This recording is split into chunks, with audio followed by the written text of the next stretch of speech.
तो बच्चों, हमारा चैप्टर 11 काफी अच्छे तरीके से चल रहा है। 2 क्लासेस की हमारी हो गई है ना। उसमें हमने टेम्परेचर और थर्मल एक्सपेंशन के बारे में जान लिया है।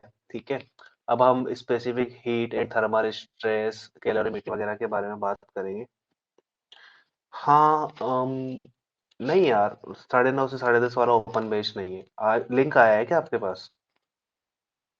लिंक तो नहीं आया होगा उसका। ठीक है, तो 9:30 से 10:30 वाला आपका और दूसरे सब्जेक्ट का होगा। ठीक है, तो आप लोगों के लिए तो यही वाला ओपन बेच आई थी। इसमें दूसरे बेच के बच्चे भी आ सकते हैं आपके साथ साथ। ठीक है, सो देखो,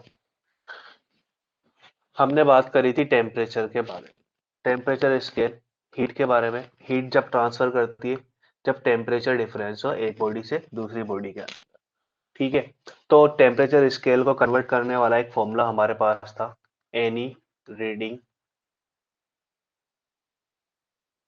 ऑन द स्केल, ठीक है, minus of lower fixed point upon difference, that is upper fixed point minus of lower fixed point, and it is equal to constant.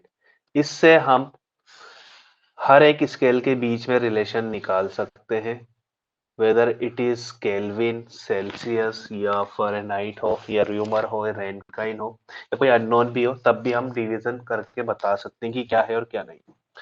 ठीक है, इसके बाद हमने बच्चों थर्मल एक्सपेंशन के बारे में बात करी थी। Thermal expansion solid, liquid and gas तीनों का होता है। जब भी हम बॉडी का टेम्परेचर बढ़ाते हैं तो हमारे जो बॉडी या मैटर है उसका एक्सपेंशन होना स्टार्ट हो जाता है। ठीक है, सॉलिड के अंदर हमारा जो एक्सपेंशन होता है वो बहुत कम होता है, लेकिन लिक्विड का एक्सपेंशन हम आराम से देख सकते हैं। पानी उबालोगे या दूध उबालोगे तो आराम से दिखेगा। ठीक है, और हमारा जो है गैसेस है उनका भी थर्मली एक्सपेंशन होता है। जब हम टेम्परेचर बढ़ाते हैं तो वो भी थर्मली एक्सपेंड करते हैं। ठीक है ना, तो थर्मल एक्सपेंशन 3 टाइप के सॉलिड के बारे में हमने पढ़े थे। कौन कौन से थे? Linear, area and volume. ठीक है, उनके बीच का रिलेशन भी हमने ड्राइव किया था, वो सबको आना चाहिए। ठीक है, वो एग्जाम पॉइंट ऑफ व्यू से इंपॉर्टेंट रहता है। ठीक है, तो लीनियर एक्सपेंशन में जब फाइनल लेंथ फाइंड आउट करी थी तो L is equal to L naught 1 plus alpha delta T से, area A naught 1 plus beta delta T,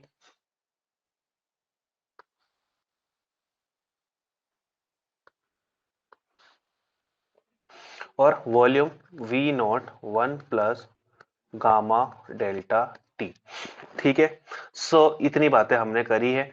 और जो हमारा अल्फा है, बीटा है एंड गामा, इनमें रिलेशन होता है 1:2:3 का, यानी कि जो अल्फा होता है बीटा बाई 2 के एंड गामा बाय 3 के इक्वल होता है।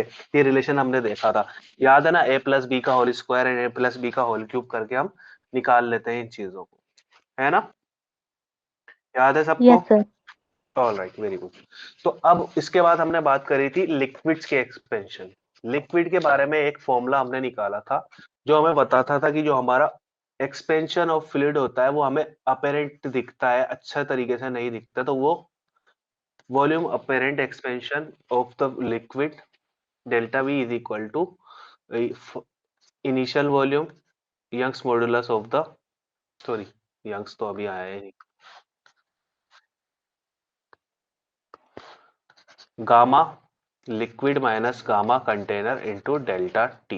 ये एक फॉर्मूला था हमारे पास, apparent expansion of the liquid. इसको हम बोलते हैं कोफिशिएंट ऑफ अपरेंट एक्सपेंशन। ठीक है, इतनी बातें हमने करी थी बच्चों। अब हम बात करते हैं आगे की। तो ये क्वेश्चन था, इसके ऊपर क्वेश्चन करते हैं बच्चों। जब ये हम टेम्परेचर बढ़ाते हैं ना तो हमारी बॉडीज जो है या मटेरियल है उसकी डेंसिटी कम हो जाती है। ठीक है, तो उसी के ऊपर बेस ये क्वेश्चन है हमारा। चलो ट्राई करो इसको। ठीक है, तो value of the coefficient of the volume expansion of the glacier is given this. ठीक है, the fractional change in the density we need to find for a rise of 40 degree Celsius. Temperature change delta T 40 degree Celsius दिया हुआ है, gamma की value 5 × 10⁻⁻⁴ kelvin inverse में दी हुई है। Fractional change in density यानी कि डेल्टा रो अपॉन रो हमें फाइंड आउट करना है।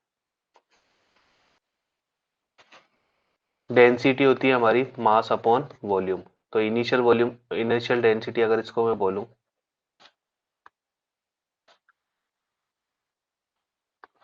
तो रो नॉट में इसको लिख सकता हूँ, है ना। तो ट्राई करो इसको कैसे होगा, देखो क्या आंसर आना चाहिए इसका। अच्छा क्वेश्चन है।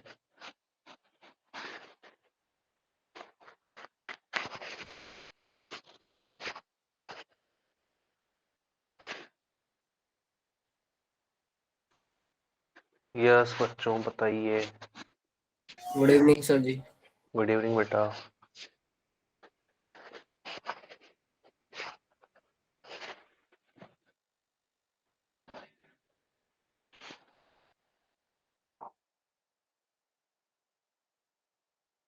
कुछ ना कुछ टेम्परेचर पे ये कहानी होगी। Rho naught is equal to M upon V. Temperature बढ़ाएंगे तो डेंसिटी कम होगी और वॉल्यूम क्या हो जाता है, बढ़ जाता है। तो मान लेते हैं डेंसिटी रो हो गई, वॉल्यूम वी डैश से बढ़ गया। मास वो का वही रहेगा सेम, भाई कोई भाप बन के नहीं उड़ रहा है, ठीक है ना। तो मास डिफेक्ट नहीं हो रहा, मास हमारा कंजर्व है, ठीक है। तो this is M is upon V dash, it is initial volume into 1 plus gamma delta T, ठीक है। एम अपॉन वी क्या है, इनिशियल डेंसिटी, है ना। तो rho is equal to rho naught upon 1 plus gamma delta T, इसकी whole power कितनी है, 1। तो this can be rho naught 1 plus gamma delta T raise to the power -1। अब यहाँ पर बायनोमियल एक्सपेंशन लगाना है हल्का सा, ठीक है ना।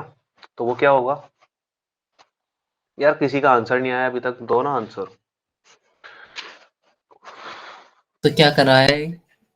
ये क्वेश्चन है बेटा एक, ठीक है। हमारा जो डेंसिटी वो टेम्परेचर के साथ डिक्रीज होती है, उसके ऊपर एक क्वेश्चन है।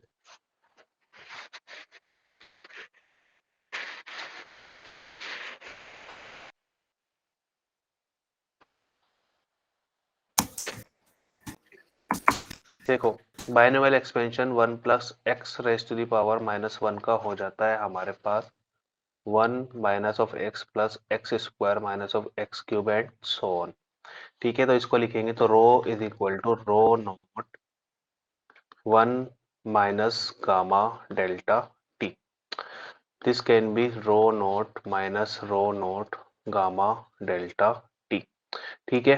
तो change in density upon original density, वो फ्रैक्शनल चेंज इन डेंसिटी हो जाएगा। तो यहाँ पर से इधर लिख सकते हैं हम rho minus rho naught upon rho naught is equal to minus of gamma delta T. बस अब कुछ नहीं करना, वैल्यू पुट करनी है। निगेटिव साइन ये इंडिकेट कर रहा है कि टेम्परेचर बढ़ाने से हमारी डेंसिटी क्या हो जाती है, घट जाती है, ठीक है। तो गामा की वैल्यू कितनी है, 5 into 10⁻⁻⁴। Temperature change that is again 40। तो दिस इज माइनस ऑफ 0.020। यही हमारा आंसर है जो कि ऑप्शन नंबर बी के अंदर मैच कर रहा है। सर ये कौन सा फॉर्मूला है? ये फॉर्मूला बच्चा अभी बनाया हमने, ठीक है। हमें बस ये पता है कि जो हमारा वॉल्यूम है तो टेम्परेचर के साथ चेंज करता है, तो फाइनल वॉल्यूम इस तरीके से हम लिख सकते हैं, ठीक है। डेंसिटी मास अपॉन वॉल्यूम हमारे पास होती है।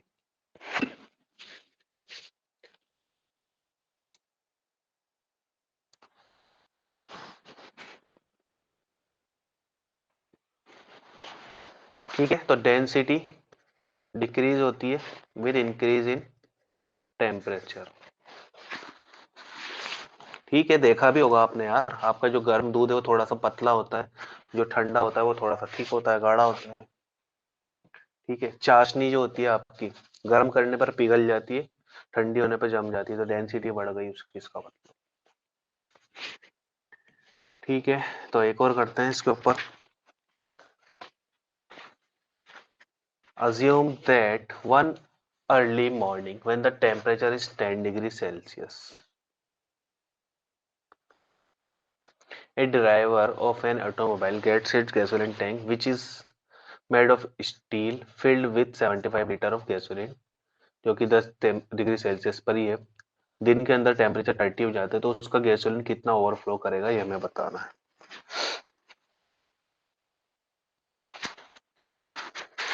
ये फॉर्मूला बेस्ड है जो हमने पढ़ा है, डेल्टा वी अपेरेंट जो कि वॉल्यूम फ्लो है, and it is equal to V gamma liquid minus gamma container into delta T. Change in temperature 20 degree Celsius है, गामा हमारे पास है, स्टील के लिए अल्फा है,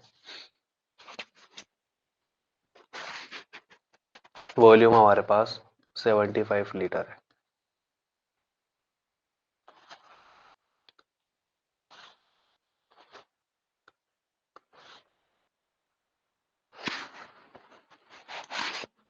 गैस कितना लीटर हमारा गैसोलीन धुल जाएगा या ओवरफ्लो कर जाएगा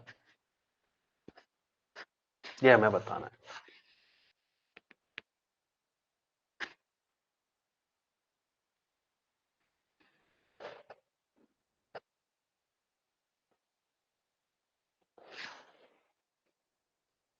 वैल्यू पुट करनी है भाई लोग, कुछ नहीं करना है। सो देखो क्या होगा, v की value 75, gamma L that is liquid है गैसोलीन, इसकी डेंसिटी गामा है कितना 9.4 10⁻⁻⁴। गामा सी देखो कंटेनर का स्टील का है तो 3 टाइम ऑफ एल्फा लिखना पड़ेगा, तो 3 into 1.2 into 10⁻⁻⁵ delta T that is again 20। Solve करेंगे तो ये वैल्यू आएगी हमारे पास 1.36 लीटर जो कि नियरली इक्वल होती है 1.40 लीटर के। यही हमारा आंसर है।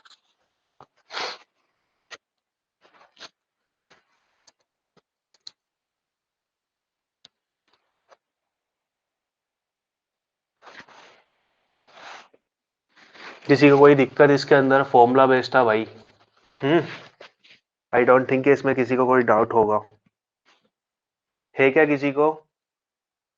बोलिए। नो तो सर मैं फॉर्मूला समझ नहीं आया सर, कहाँ से आया? ये फॉर्मूला हमने पढ़ा था ना लास्ट क्लास में, apparent expansion of the liquid. ये देखो अभी रिकेप में भी बात करी इसकी हमने हल्की फुल्की, ठीक है।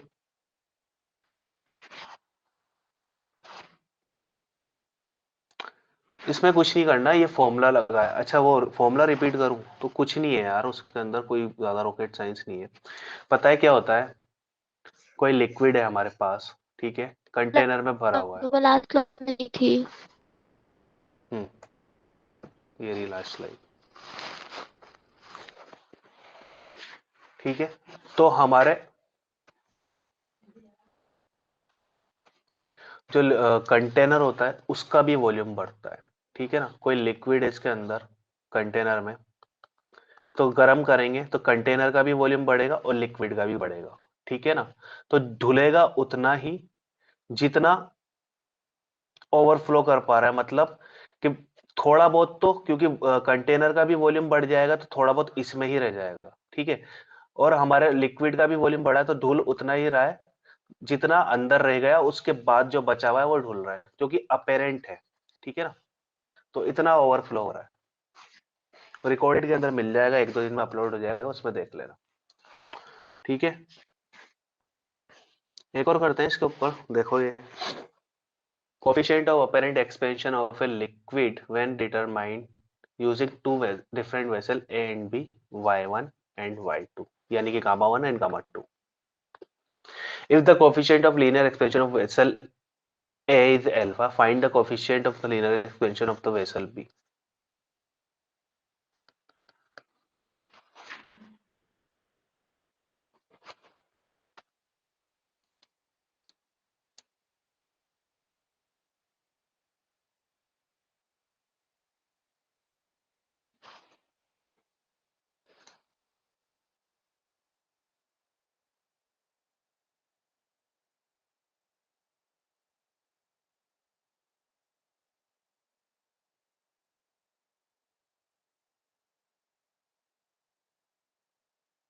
दो वेसल दिए हुए हैं हमें, A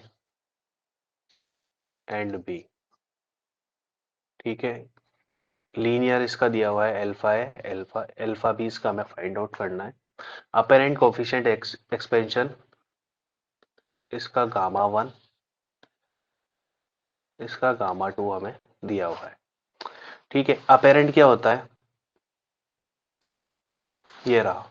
ठीक है, तो gamma liquid minus of gamma container.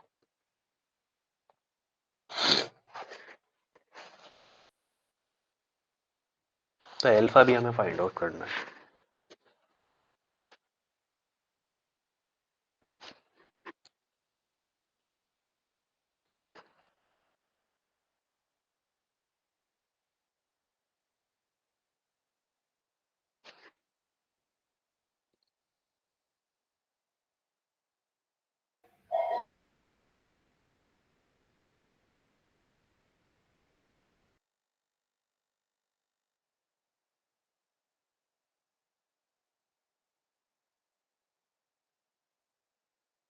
कोई एक लिक्विड भरा गया हुआ है इनके अंदर, है ना, तो उसका एक्सपेंशन तो सेम ही रहेगा, उसको हीट मिलेगी तो।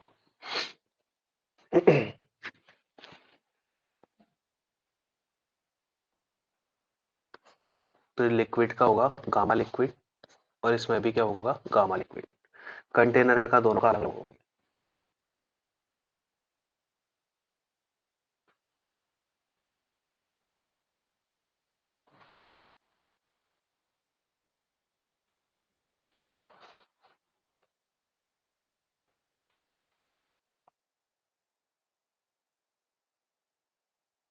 क्या फॉर्मूला है, gamma apparent it is equal to gamma liquid minus of gamma container. ठीक है ना, और जो कि रियल है, जो हमारा लिक्विड एक्सपेंड करेगा उसका तो कांस्टेंट ही रहेगा, क्योंकि लिक्विड सेम है। ठीक है, दोनों कंटेनर में। ठीक है, तो उसका कोफिशिएंट एक्सपेंशन क्या रहने वाला है, सेम रहने वाला है, यानी कि गामा एल दोनों केस में सेम रहेगा। तो यहाँ पर लिख सकते हैं हम gamma L is equal to gamma apparent plus of gamma container. यहाँ पर भी लिख सकते हैं gamma L is equal to gamma apparent plus gamma container. ठीक है, तो दोनों के लिए अलग अलग चीजें हैं। तो यहाँ पर अपेरेंट की वैल्यू यहाँ पर है गामा 1। ठीक है, और कंटेनर के लिए क्या है, कंटेनर इसका गामा, अगर कंटेनर की बात करें तो ए के लिए वो है 3 ऑफ एल्फा।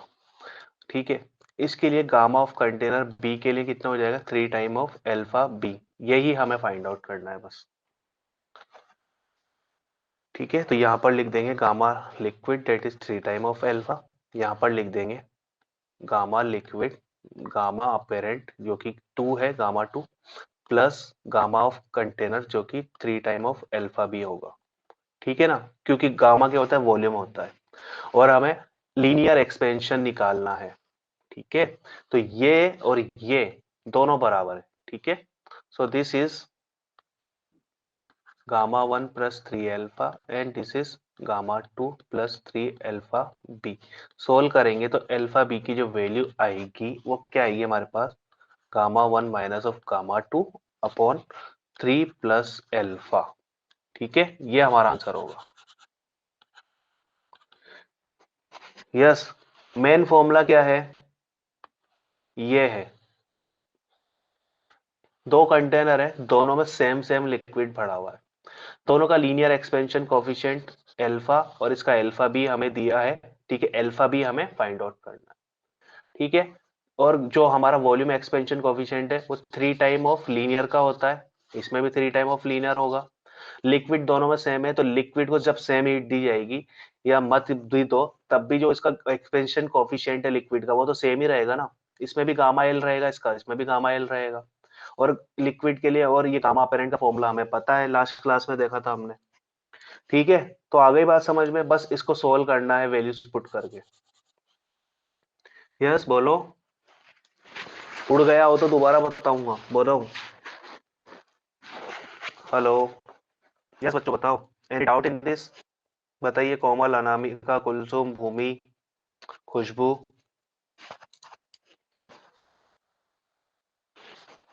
स्क्रीन विजिबल है? Yes sir. All right Oman. आवाज नहीं आ रही यार आप लोगों की, कुछ बोल भी रहे हो तब भी नहीं। ओके चलिए बढ़िया बात। Okay Ritu very good. ठीक है, तो थर्मल एक्सपेंशन ऑफ गैसेस के बारे में बात करते हैं। ठीक है, तो हमने देखा कि लिक्विड का थर्मल एक्सपेंशन काफी कम होता है, सॉरी सॉलिड का कम होता है, लिक्विड का थोड़ा ज्यादा होता है उससे। ठीक है, इसी वजह से हम लिक्विड का थर्मामीटर बना सकते हैं। ठीक है, और सॉलिड का नहीं बना सकते। बुखार नापने में जो थर्मामीटर यूज होता है वो लिक्विड वाला हो जाता है हमारे पास, या इलेक्ट्रॉनिक तो होता ही है। फिर हम बात करें गैसेस के बारे में, तो गैस का जो थर्मल एक्सपेंशन है वो बहुत ज्यादा होता है। अगर सेम हीट हम दें तो सबसे ज्यादा एक्सपेंशन होगा वो गैस का होगा। ठीक है ना, सेम टेम्परेचर बढ़ाएं तो सबसे ज्यादा एक्सपेंड होगी वो गैस होगी।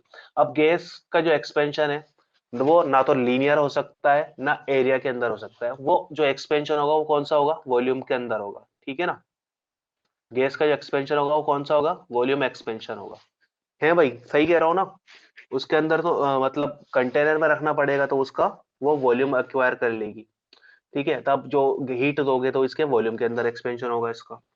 आपको आइडियल गैस इक्वेशन सबको याद है क्या, that is PV is equal to N R T, यही होती है।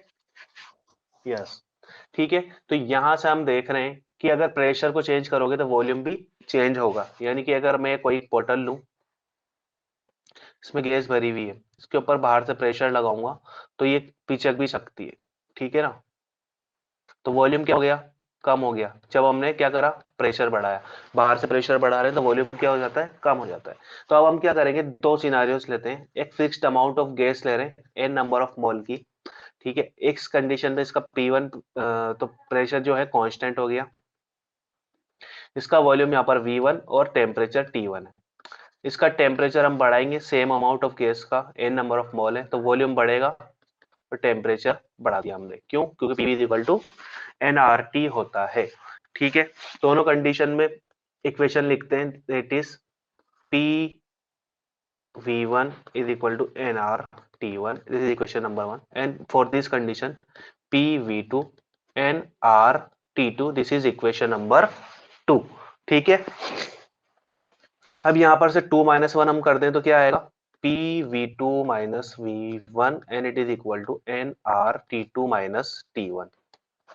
Volume expansion coefficient for the liquid and gas क्या था हमारे पास, that is gamma is equal to delta V upon V delta T। यही था क्या, for the liquid and the gas, sorry liquid and solid, volume expansion coefficient. बताओ, यही था क्या, बोलो, कोई परेशानी इसके अंदर, यही था ना। Yes sir. ठीक है, तो अब यहां पर हम इसको लिख सकते हैं P delta V and it is N R delta T। ठीक है, सो ये चीज हमने लिख दी। अब मैं क्या करता हूं, इस इक्वेशन में डिवाइड कर देता हूं V डेल्टा T का दोनों साइड से, V डेल्टा T, यहाँ पर भी V डेल्टा T। ठीक है, इस इक्वेशन को देखो दौर से, तो एन आर अपॉन वी, यहाँ से डेल्टा टी तो कट जाएगा। एन आर अपॉन वी क्या है, ये है हमारे पास pressure upon time, sorry temperature, है ना। तो इसको लिख सकते हैं हम P upon T, N R upon V की वैल्यू P अपॉन टी हमने लिख दी। तो this can be written as P delta V upon V delta T and it is equal to pressure upon temperature. P से P cut जाएगा तो delta V upon V delta T it is equal to 1 by temperature.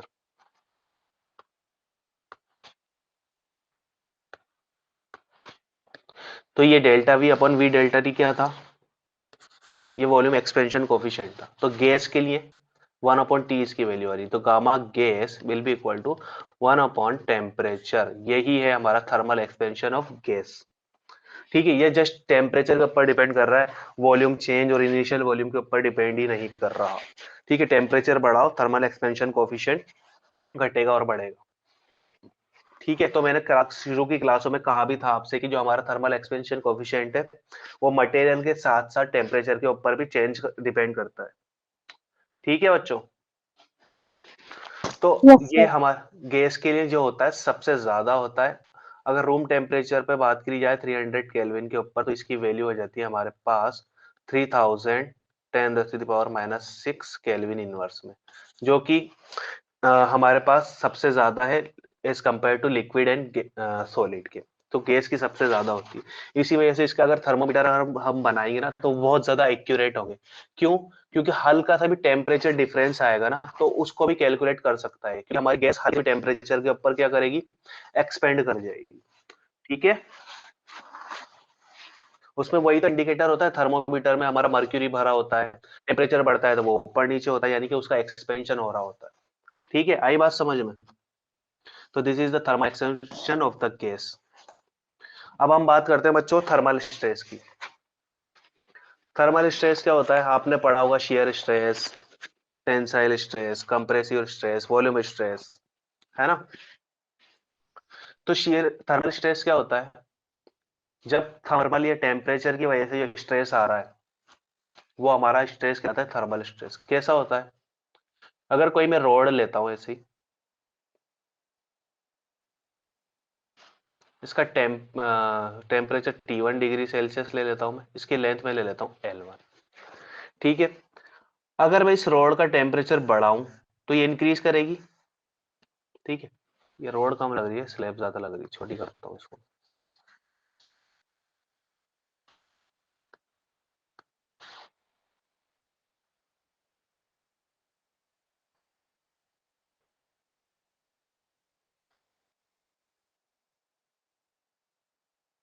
ठीक है, तो मान लेते हैं L2 length पर पहुंच गई T2 डिग्री सेल्सियस टेम्परेचर। अगर मैं इस रॉड को इसकी लेंथ नहीं बढ़ना देना चाहता तो मैं क्या करूंगा, इसको दोनों तरफ से दबाऊंगा फिक्स सपोर्ट के बीच में, क्योंकि टेम्परेचर तो बढ़ ही रहा है। तो हमने लगा दिया यहां पर फिक्स्ड सपोर्ट। ठीक है, रोड अभी भी वहीं पर है। तो इस कंडीशन में क्या रोड की लेंथ बढ़ेगी क्या? बोलो, रोड की लेंथ बढ़ पाएगी? अब टेम्परेचर बढ़ा दिया T2 डिग्री सेल्सियस, लेकिन रोड की लेंथ क्या रह जाएगी, उतनी की उतनी ही L1 ही रह जाएगी। ठीक है, यस बच्चों, यहाँ की ना, बोलो। Yes sir. ठीक है, अरे और भी बच्चे हैं क्लास में? ऑल राइट वंदना। ठीक है, सो टेम्परेचर बढ़ाने पर भी लेंथ वो की वही रह गई, लेकिन प्रॉपर्टी क्या है कि टेम्परेचर बढ़ाओगे तो एक्सपेंशन होगा। अब एक्सपेंशन होने से रोक दिया हमने तो क्या होगा, कुछ ना कुछ स्ट्रेस आएगा। पहले तो ये फ्रीली बढ़ रही थी, हमने यहाँ पर फिक्स सपोर्ट लगा दिए तो इसका कुछ ना कुछ क्रॉस सेक्शनल एरिया होगा रोड का, उससे ये सपोर्ट को क्या करेगी, धक्का मारेगी पीछे की तरफ, है ना? पीछे की तरफ धक्का मारी तो जो सपोर्ट है वो भी इसको इस तरफ धक्का मारेंगे, तो स्ट्रेस जनरेट होगा, है ना? फोर्स अपॉन एरिया क्या कहलाता है, स्ट्रेस कहलाता है ना? सो थर्मल स्ट्रेस क्या हो जाएगा हमारे पास, this is the stress develop due to the change in temperature. Stress develop due to the change in temperature. Temperature change करोगे तो स्ट्रेस डेवलप होगा। और कब किस कंडीशन के अंदर, ये फ्रीली एक्सपेंड कर रही है तब थोड़ी स्ट्रेस जनरेट हो रहा है, हो रहा है क्या? ठीक है, स्ट्रेस डेवलप नो सर। जब होगा जब हम उसको दबा देंगे, जब हमारी body can't change their length, when body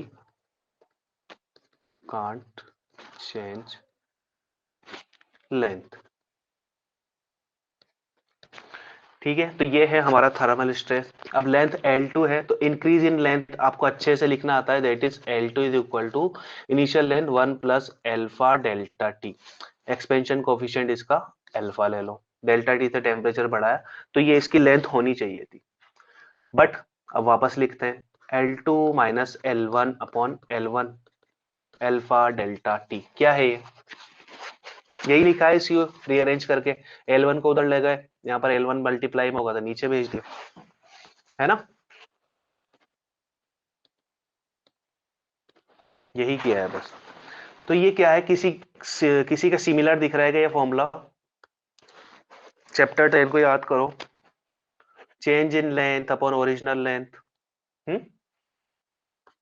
Yes, यार sir. याद क्या होता है वो? क्या होता है वो? सर 2L बाय ये होता है बच्चे स्ट्रेन। क्या होता है ये? स्ट्रेन है ना। Change in length upon original length, वो क्या होती है? स्ट्रेन होती है। लॉन्गिट्यूडनल स्ट्रेन ऐसे जनरेट हो रही थी। Sir. अब ये थर्मल की वजह से हो रही थी, इसको हम बोलेंगे थर्मल स्ट्रेन। ठीक है। यंग्स मॉडुलस का फॉर्मूला हमें सबको पता है, that is y is equal to stress upon strain. तो यहां से हम स्ट्रेन को लिख सकते हैं सिग्मा अपॉन y, है ना। तो यहां से हमें हमारे पास थर्मल स्ट्रेस भी आ जाएगा। तो थर्मल स्ट्रेस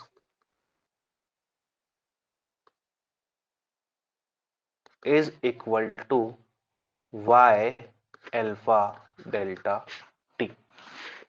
यही है हमारा thermal stress, Young's modulus linear expansion coefficient into change in temperature. है क्या नहीं? इसमें किसी को कोई परेशानी तो नहीं है ना? या स्ट्रेन की वैल्यू लिखी है जो कि स्ट्रेस अपॉन यंग्स मॉडुलस होती है ना। तो यहां पर y आएगा तो इधर मल्टीप्लाई हो जाएगा। यस बच्चों, एनी डाउट इन दिस? बोलो, है क्या कोई परेशानी? नींद आ रही है क्या? पानी पीना है? चाय पीनी है? चलो ठीक है, अच्छी बात है। तो भैया यहाँ पर ये सपोर्ट है हमारे पास, तो सपोर्ट भी इसके ऊपर कुछ ना कुछ फोर्स लगा रहे होंगे, ठीक है। तो और सपोर्ट के ऊपर कितना फोर्स लगा रहा होगा? फोर्स ऑन द सपोर्ट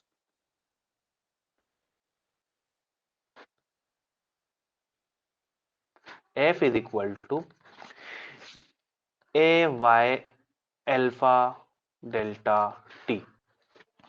यही होगा, क्योंकि स्ट्रेस क्या होता है? फोर्स अपॉन एरिया होता है। एरिया किसका होएगा? इसका क्रॉस सेक्शनल एरिया रोड का, इतने पे ही टच कर रहा है भाई साहब, ठीक है।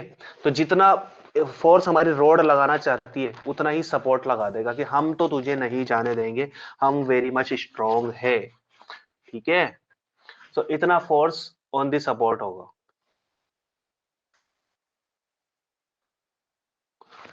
क्लियर है?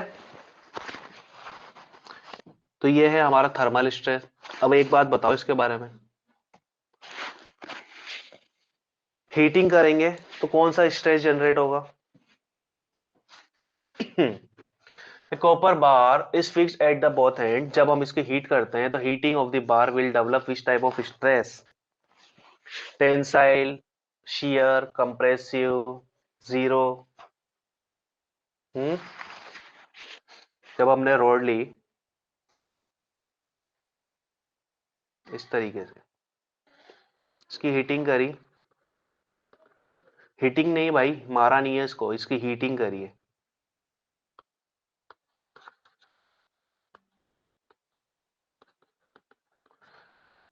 तो इसकी लेंथ कुछ बढ़ना चाहिए थी ऐसे,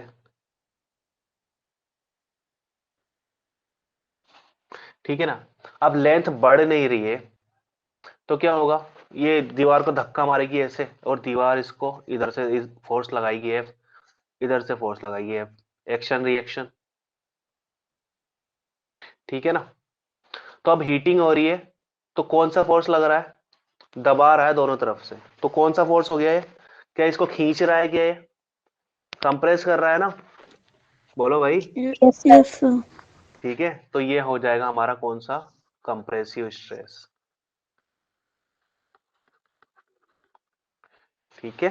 यस, कंप्रेसिव। अगर मैं इसकी कूलिंग करूं तब क्या होगा? इसकी लेंथ बढ़ना चाह रही थी और मैंने इसकी कर दी कूलिंग, तब इसकी लेंथ क्या होगी? ये श्रिंक हो जाएगी, ठीक है ना, ये कम होने चाहिए, ये कुछ ऐसे होगी।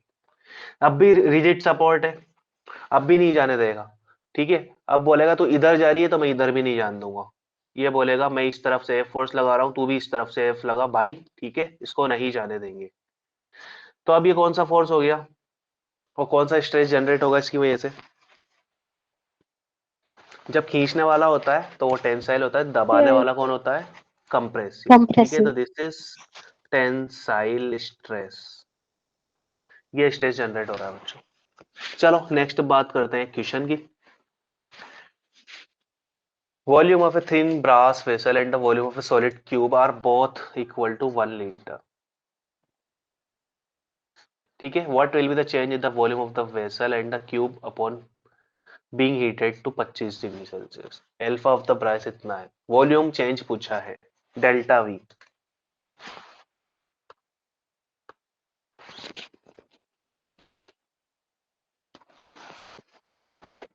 पता है, इसमें एक वेसल दे दिया, एक क्यूब दे दिया हमें, तो जो हमारा वॉल्यूम एक्सपेंशन है ना, वो शेप के ऊपर डिपेंड ही नहीं करता, या फिर थर्मल एक्सपेंशन वाली चीज जो है, कैसा भी दे दो आप तो, है ना। तो क्यूब दो या स्फीयर दो, डेल्टा वी तो वो ही रहेगा। दोनों का वॉल्यूम बराबर है, अब शेप से फर्क नहीं पड़ रहा। ठीक है, तो delta V is equal to V gamma delta T. Delta T is equal to 25 degree Celsius. Alpha दिया है 1.9 10⁻⁻⁵ सेंटीग्रेड इनवर्स। वॉल्यूम है हमारे पास 1 लीटर, जिसको हम लिख सकते हैं 10⁻³ मीटर क्यूब में, या 1000 सेंटीमीटर क्यूब। आंसर बताइए।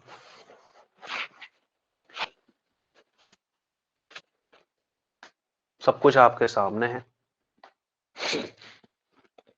पका पकाया है भाई, अब तो खाना है बस।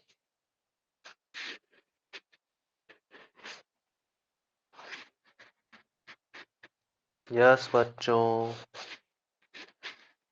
क्या होगा?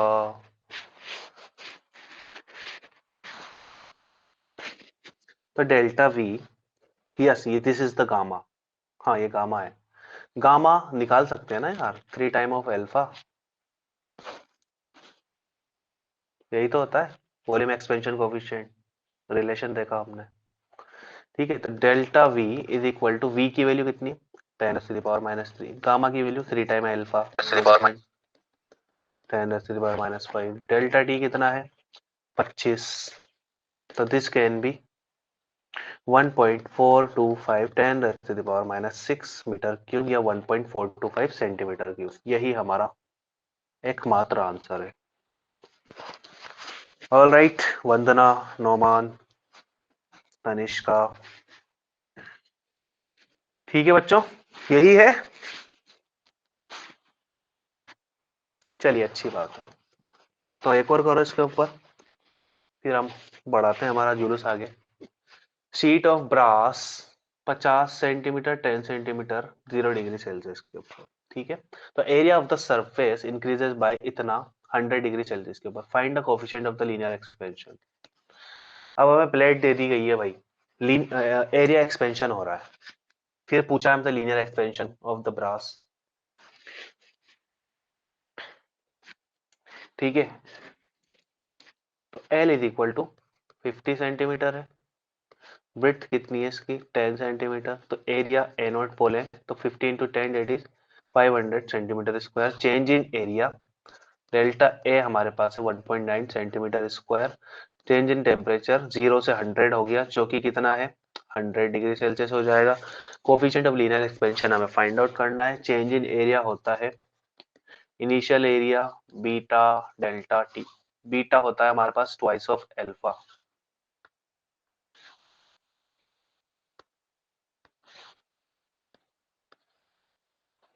ठीक है, so this can be written as delta A is equal to A naught 2 alpha delta T।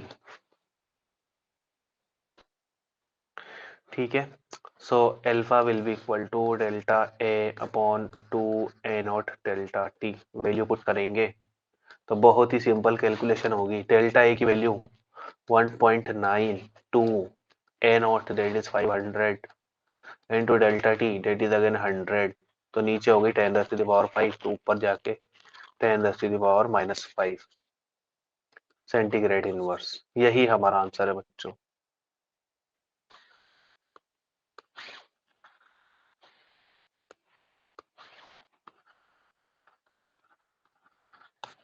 कुछ था इसके अंदर, बस हमें पता होना चाहिए beta is equal to twice of alpha होता है। Alright, very good. चलो अब हम बात करते हैं स्पेसिफिक हीट की। ठीक है, तो स्पेसिफिक हीट क्या होता है?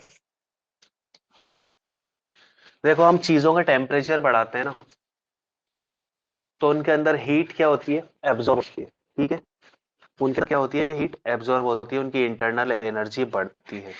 ठीक है ना, जैसे कि आप अलग अलग अमाउंट का चीजें लोगे, जैसे 5 लीटर दूध लिया आपने, तो थोड़े से कम टाइम में हो सकता है वो गर्म हो जाए। ठीक है, 10 लीटर कर दोगे, यहाँ ये सीपीयू सीवी अलग चीज है। ठीक है, 10 लीटर कर दोगे, ये भी इसी के अंदर आती है। ठीक है ना, तो अब 10 लीटर कर दोगे तो क्या होगा? ज्यादा टाइम लगेगा। ठीक है, जितना अमाउंट ज्यादा, उतना ही हमें टाइम लगेगा किसी भी चीज को गर्म करने के लिए, है ना। और अगर हम बात करें अलग अलग लिक्विड की, तो अलग अलग लिक्विड, अलग अलग चीजें अलग अलग टाइम लेती है सेम टेम्परेचर तक गर्म होने के लिए। होती है नहीं होती है भाई? भाई दूध को गर्म करोगे 5 लीटर को, तो मान लेते हैं 1 घंटा लिया, 10 लीटर को करोगे तो हो सकता है वो 2 घंटे ले। ठीक है, उतने ही अमाउंट का वाटर गर्म करोगे तो हो सकता है वो आधे घंटे में ही गर्म हो जाए, है ना। तो ऐसा होता है प्रैक्टिकली भाई, होता है नहीं होता? ठीक है, मैं Yes, एक sir. कंटेनर लेता हूँ। ठीक है, उसमें एम अमाउंट, एम ग्राम या एम किलो वाटर है, इसको मुझे 20 डिग्री सेल्सियस तक गर्म करना है। यहाँ पर मैंने लगा दी फ्लेम। ठीक है, गर्म कर रहे हैं भाई, मान लेते टी टाइम में ये गर्म हो गया। अब मैं इसका डबल अमाउंट कर दूंगा वाटर का, वही फ्लेम मैंने लगा रखी, तो ये 2T टाइम लगेगा। ठीक है, अब मैं करता हूं सेम, मैंने वाटर अमाउंट का वाटर रखा एम, अब मैंने कर दिया कि भाई साहब मुझे इसको 20 तक नहीं 40 डिग्री तक बढ़ाना है, उसका टेम्परेचर और बढ़ाना है, तो अब भी वापस ये 2T टाइम ही लगेगा। ठीक है, तो जितनी हीट हमें देनी है, अब्सॉर्ब करवानी है, उतना हमें टेम्परेचर बढ़ाना पड़ेगा। तो जो हमारी बॉडी के अंदर कितनी हीट को एब्सॉर्ब करने की ताकत है, वो उसकी स्पेसिफिक हीट से आती है, उसके नेचर से आती है। ठीक है, कितना टाइम में कोई चीज कितनी गर्म हो जाएगी, तो वो स्पेसिफिक हीट से उसकी बताती है। ठीक है, सो यहाँ पर अगर मैं ऑयल ले लूं एम अमाउंट का ही, तो ये हो सकता है कुछ ना कुछ टी डैश टाइम लगेगा, हमें पता नहीं कितना लगेगा। टी से ज्यादा भी हो सकता है, कम भी हो सकता है, तो ये सारी कहानियां अलग अलग है। तो अलग अलग अमाउंट लो, ज्यादा गर्म करना है तो ज्यादा टाइम लगेगा, कम गर्म करना है तो कम टाइम लगेगा। इस तरीके के बहुत सारे सिनेरियोज होते हैं हमारे पास। हाँ, वो मोलर स्पेसिफिक हीट होती है, उसके बारे में भी अभी बात करेंगे। ठीक है, सो जो हमारी हीट एब्जॉर्ब हो रही है, क्योंकि टेम्परेचर बढ़ा रहे हैं, हीट दे रहे हैं, तो हीट क्या हो रही है? एब्जॉर्ब हो रही है ना भाई। एब्जॉर्ब ही हो रही है ना, जब भी तो टेम्परेचर बढ़ रहा है। जैसे हमने थर्मल एक्सपेंशन में बात करी थी, हीट दे रहे थे, गर्म कर रहे थे, मॉलिक्यूलर्स के पास एनर्जी बढ़ रही थी, तो हीट क्या हो रही थी? उसके अंदर एब्जॉर्ब हो रही है, तभी वो एक्सपेंड करते हैं। ठीक है ना। अब स्पेसिफिक हीट जो है बच्चों, इसके अंदर जो हमारी स्टेट ऑफ मैटर है, वो चेंज नहीं हो रही है, यानी कि लिक्विड को गर्म कर रहे हैं तो वो लिक्विड ही रहेगा, वेपर नहीं बनेगा। सॉलिड को गर्म कर रहे हैं तो वो सॉलिड रहेगा, वेपर नहीं बनेगा। ठीक है, तो नो स्टेट चेंज। ठीक है, लिक्विड है तो लिक्विड, सॉलिड है तो सॉलिड, और वेपर है तो वेपर ही रहने वाला है। ठीक है, तो हीट जो कि एब्जॉर्ब हो रही है, वो क्या है? डायरेक्टली प्रोपोर्शनल है मास के। ठीक है ना, जितना मास होगा उतनी ज्यादा हीट एब्जॉर्ब हो सकती है। ठीक है, जितना ज्यादा टेम्परेचर चेंज होगा, उतनी ज्यादा हमारी हीट क्या होगी? एब्जॉर्ब होगी। ठीक है ना, टेम्परेचर बढ़ाओगे, हीट एब्जॉर्ब होगी। अब क्या करें? प्रोपोर्शनलिटी हटा देते हैं, तो Q is equal to M S delta T आता है।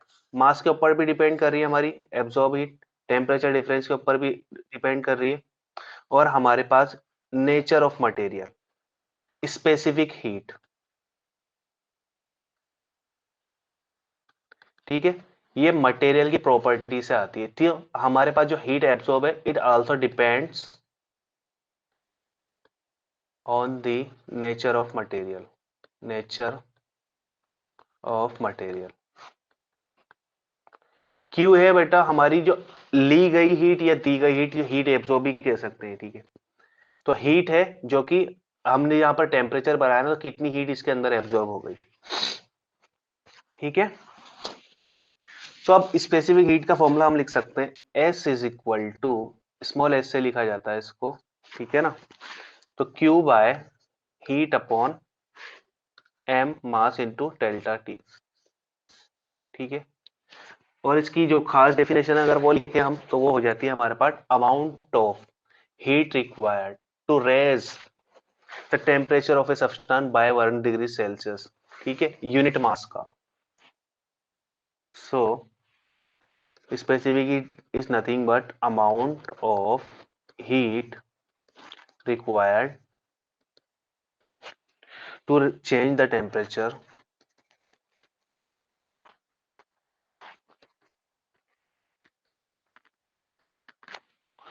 of unit mass, ठीक है, अकेले मास का, 1 ग्राम या 1 किलो यूनिट मास का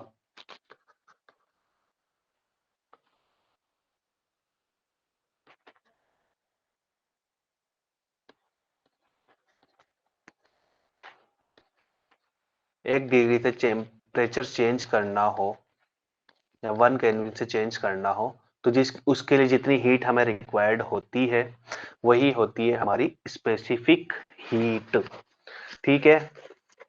The amount of heat required to change the temperature of unit mass by 1 degree Celsius, ठीक है। ये है हमारी specific heat. Material to material क्या करेगी, डिफर करेगी।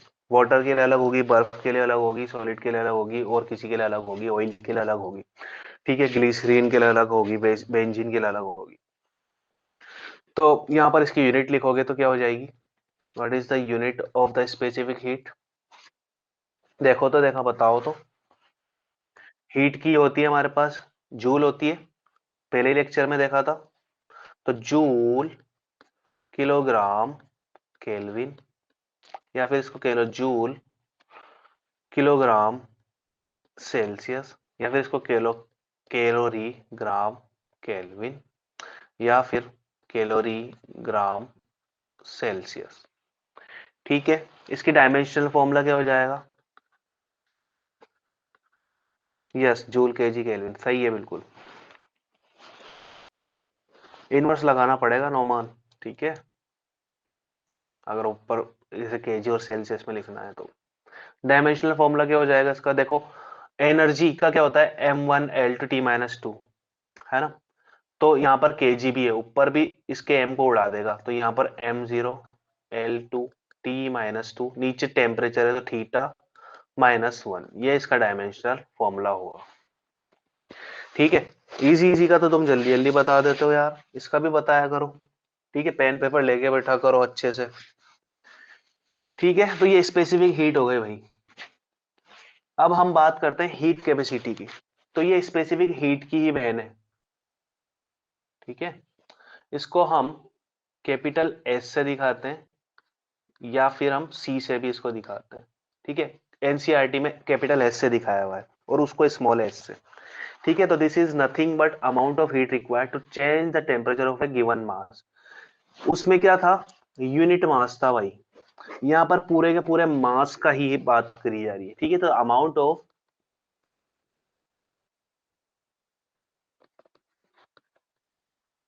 heat required to raise the temperature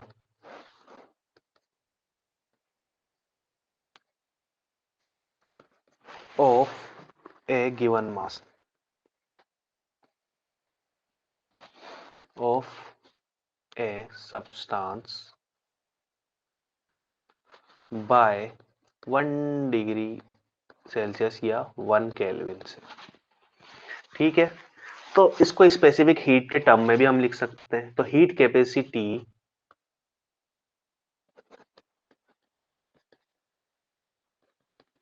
क्या होगी, mass into specific heat. Specific heat क्या थी, Q by m delta T. तो this is C is equal to m Q by m delta T। ठीक है, तो C is equal to MS भी हम लिख सकते हैं, या फिर इसको हम लिख सकते हैं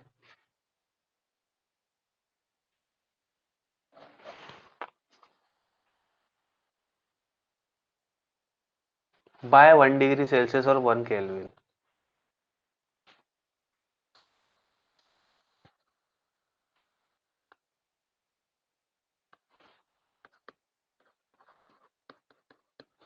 ठीक है, सो यहां से हम इसको लिख सकते हैं Q बाय डेल्टा T। ठीक है, तो पूरे के पूरे मास का टेम्परेचर 1 डिग्री सेल्सियस से बढ़ाने के लिए कितनी हीट रिक्वायर्ड होगी हमें, ये हमारी कहलाती है हीट कैपेसिटी। तो जितना ज्यादा मास उतना ज्यादा हीट कैपेसिटी। ठीक है, इसकी यूनिट क्या हो जाएगी, दिस इज जूल पर केल्विन, जूल पर सेल्सियस, कैलोरी पर केल्विन, कैलोरी पर सेल्सियस। ठीक है, Q बाय डेल्टा T है ना। तो ये बड़ी सिंपल सी चीजें हैं, बस इतना सा फर्क याद रखना है कि हीट कैपेसिटी ये होती है पूरे मास के लिए, और स्पेसिफिक हीट होती है यूनिट मास के लिए। तो ये हीट कैपेसिटी हो गई हमारी। ठीक है, तो आप मोलर स्पेसिफिक हीट के बारे में बात करते हैं, ये क्या होती है भाई, जब हम मोल के बारे में बात करेंगे, पर यूनिट मोल हमारी हीट को एब्जॉर्ब करवाएंगे, तो ये मोलर स्पेसिफिक हीट हो जाती है। ठीक है, सो इसको हम दिखाते हैं एस मॉल से, और एनसीईआरटी में इसको दिखाया हुआ है सी से। ठीक है, तो हम मॉल से ही दिखाएंगे इसको। ठीक है, तो amount of heat required to raise the temperature, लिखो ना यार, कंप्लीट करो सेंटेंस को जल्दी जल्दी। The amount of heat required to raise the temperature of 1 mole of substance by 1 degree Celsius और 1 केल्विन। ठीक है, तो this can be C is equal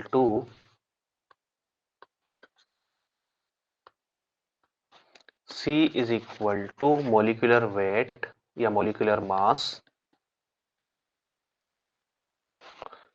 yes yes, सही है रोमान, सही बात है, इनटू स्पेसिफिक हीट।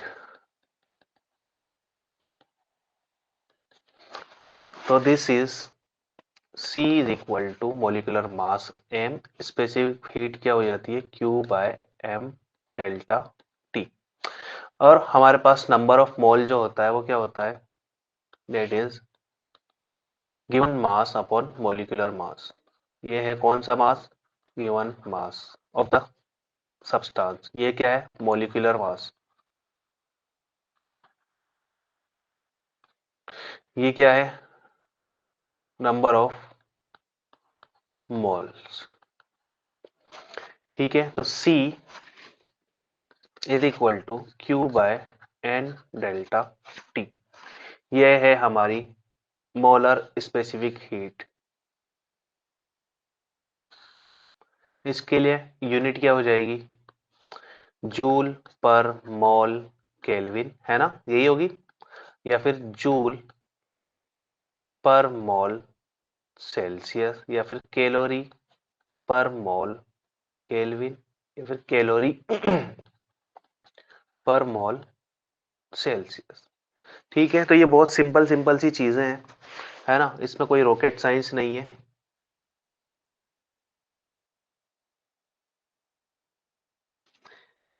क्या अलग हो रहा है, यस, एन अलग हो रहा है, इसके अंदर मास अलग हो रहा है। ठीक है, उसके मास की कहानी है, इसमें मोल आ गया, उसमें मास आ जाएगा, हीट कैपेसिटी में पूरा का पूरा मास आ जाएगा। ठीक है, तो स्पेसिफिक हीट ऑफ वाटर जो याद करने लायक चीजें हैं, ठीक है, वो क्या है, SW वाटर की specific heat, that is 1 calorie पर ग्राम केल्विन, या फिर इसको लिख सकते हैं 1 किलो कैलोरी किलोग्राम केल्विन, ठीक है, ये हो जाती है 4200 जूल किलोग्राम केल्विन में। ठीक है, किलो की जगह 1000 लिख दिया, कैलोरी की जगह 4.2 जूल लिख दिया, तो ये 4200 जूल पर केल्विन केजी हो जाएगी। ठीक है, आइस के लिए लिखें,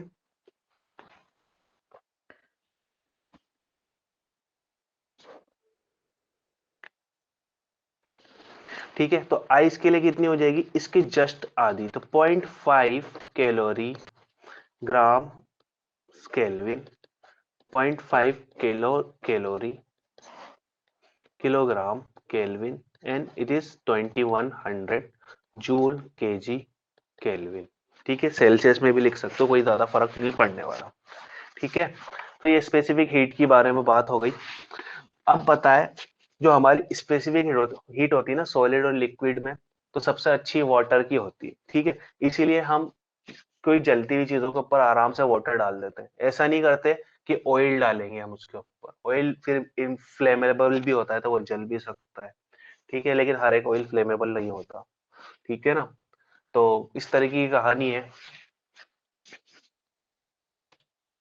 हमारा वाटर बहुत जल्दी हीट को एब्जॉर्ब कर भी सकता है और ठंडा भी हो सकता है। ठीक है ना, तो ये स्पेसिफिक हीट के ऊपर डिपेंड करता है। चलो एक क्वेश्चन करते हैं इसके ऊपर, बड़ा ही सिंपल है। ठीक है, एम एस डेल्टा टी के ऊपर ही है। 400 joule of heat are added to 0.1 kg sample of metal.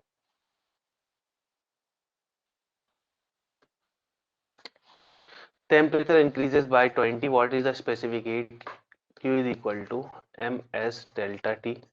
So S is equal to Q by m delta t. Delta t की वैल्यू 20 और मास की वैल्यू 0.1, Q की वैल्यू 400 जूल है। सब कुछ पटक सकते हो फॉर्मूले में। बताओ कैलकुलेट करके what is the correct option, ABCD।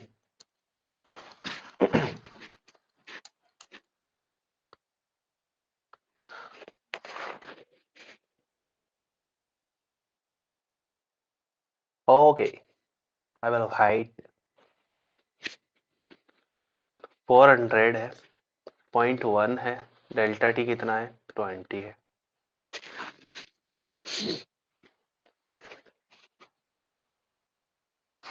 Come on fast, बताओ वंदना, नोमान बताइए।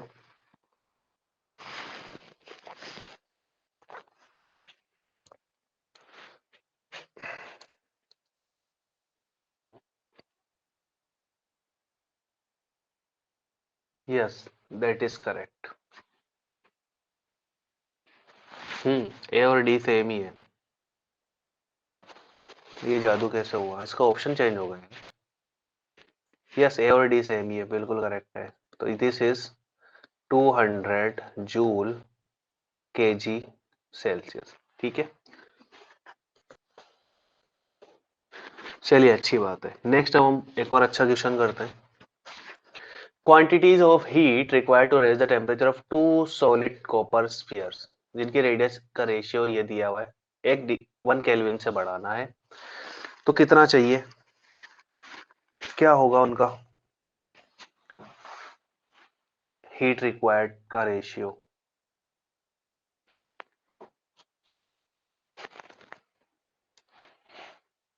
Q is equal to M S delta T होता है। ठीक है, m की वैल्यू होती है डेंसिटी इनटू वॉल्यूम। दोनों कॉपर के हैं तो दोनों की डेंसिटी क्या रहेगी, सेम रहेगी। ठीक है, तो Q is equal to rho V S delta T. दोनों क्या है, कॉपर के हैं तो स्पेसिफिक हीट भी दोनों की सेम रहेगी। ठीक है, तो यहाँ से लिख सकते हैं हम रो एस डेल्टा टी, ये कांस्टेंट 4/3 पाई आर क्यूब, ये वॉल्यूम है, ये भी कांस्टेंट, ये भी कांस्टेंट, ये तीनों कांस्टेंट। तो Q is directly proportional to the radius of the sphere. ठीक है, सो यहां से हम लिख सकते हैं Q1/Q2 is equal to R1/R2 की पावर 3। ठीक है, इनका रेशियो R1/R2 कितना दिया हुआ है, 1.5, जो कि कितना होता है 3/2 का होल क्यूब, जो कि हो जाएगा कितना 27/8। यही हमारा आंसर है, जो कि ऑप्शन नंबर डी के अंदर मैच करेगा। कोई परेशानी इसके अंदर? बहुत ही सिंपल क्वेश्चन था। यस बच्चों, एनी डाउट? चलो एक और जल्दी से बताओ। No sir. आई होप नहीं होगा इसके अंदर। Okay, very good. ठीक है, तो heat capacity is equal to the product of. Okay Tanishka, very good. What is correct? ABCD?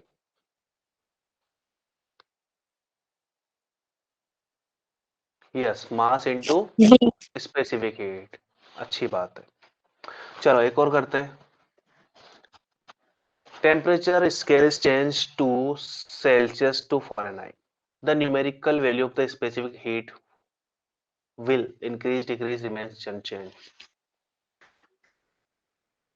Specific heat upon m delta T.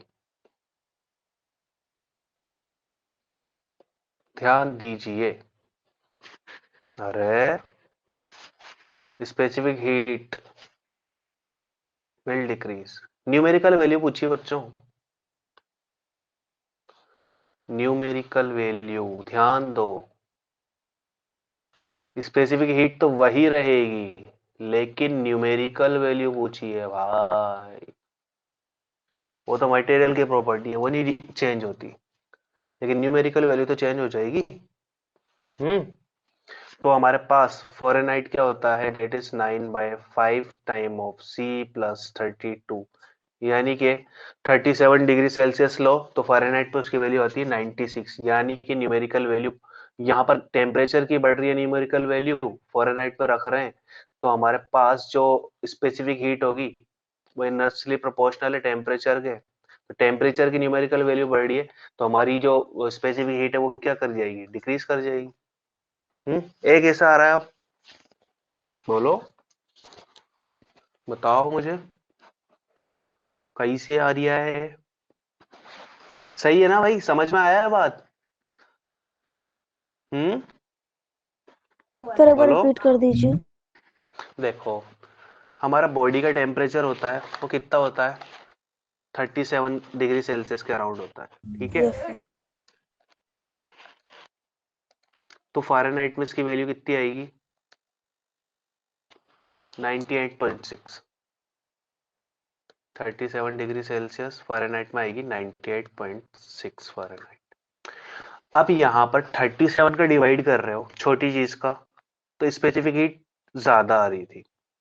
अब यहाँ पर बड़ी चीज का डिवाइड करोगे तो स्पेसिफिक हीट क्या हो जाएगी? डिक्रीज हो जाएगी। उसकी न्यूमेरिकल वैल्यू की तो बात कर रहे हैं हम बस। तो ऑप्शन नंबर बी क्या हो जाएगा? करेक्ट है ना? तो ये इनवर्सली प्रोपोर्शनल है टेम्परेचर के। अब टेम्परेचर की भी न्यूमेरिकल वैल्यू बढ़ा रहे हैं हम, तो स्पेसिफिक हीट की भी डिक्रीज हो जाएगी। बस इतनी सी बात है। Got it? Yes sir. Alright, चलिए, अच्छी बात, अच्छी बात है, अच्छी बात। ठीक है बच्चों, तो फिर आज कहानी यही खत्म करते हैं, फिर आगे अब अच्छी चीजें आएगी तो और मजा आएगा इसके अंदर, है ना? भले अभी कम मजा आया हो, आज डल डल थे बहुत आप लोग, आज पता नहीं क्यों, क्या दिक्कत थी?